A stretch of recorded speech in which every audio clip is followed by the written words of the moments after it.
আমাদের সঙ্গে শুধু প্রশাসনকে দিয়ে এগুলো এই ব্যাধি থেকে মানুষকে মুক্তি দেওয়া যাবে না। আমরা এলাকায় যা সমাজের মানুষ, যা আমার দায়বদ্ধতা রয়েছে, দায়িত্ব রয়েছে, প্রতিটি মানুষের রয়েছে। আমরা ইতিমধ্যে প্রশাসনের কথা বলেছি। আমরা ত্রিস্তর পঞ্চায়েতে যারা প্রধান এবং আমাদের দলীয় যারা কর্মী নেতৃত্বের সঙ্গে আমরা আলোচনা করে নির্দেশ দিয়েছি যে গুজবে যাতে মানুষের হয়রানি না হয়। আমাদের তৃণমূল কংগ্রেসের পক্ষ থেকে এবং সমস্ত পঞ্চায়েত সমিতি আমাদের তৃণমূল দল দ্বারা পরিণত হয়।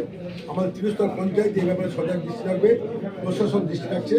মানুষকে আহ্বান করবো তারাও যাতে এই গুজবের কান না মিলায়, তা সচেতনভাবে এটাকে মোকাবিলা করতে হবে।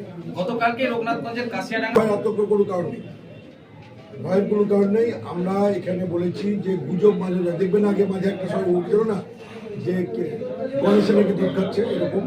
তো এই গুজব মানুষের মাঝে মাঝে আসবে।